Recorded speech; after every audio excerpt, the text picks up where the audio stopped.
GitHub Copilot Agent Mode wrote a massive authentication code in under 30 seconds. Perfect syntax, zero bugs, and yet the architecture was completely wrong. In this video, you will see why that happened and how Plan Mode prevented.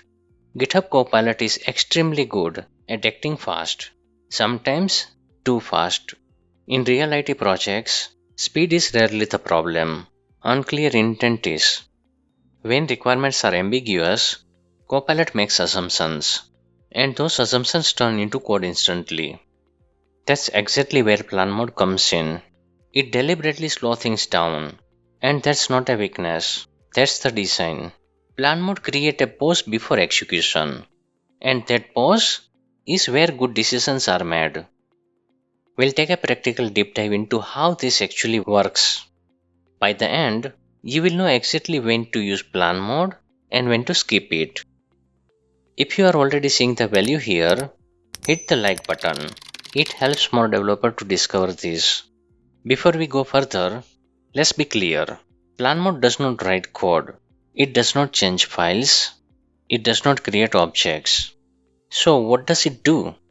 It analyzes your existing code base. It evaluates requirements and dependencies. It breaks work into clear executable steps, and it surfaces assumptions and open questions. Then it stops and waits for you. It thinks, you approve, then you execute. The question everyone asks, when do I actually use Plan Mode? Use Plan Mode when you need clarity on requirement, architecture, prioritizing, testing, or deployment. These are the moments where thinking matters most. Now to be clear, you don't need Plan Mode for everything. Skip it for small refactor, single file changes, or simple bug fixes. For this, Agent Mode moves faster. Plan Mode thinks, it doesn't code. Use it when clarity matters. Skip it for simple changes.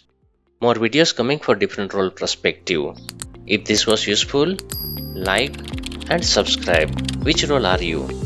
Drop in the comments.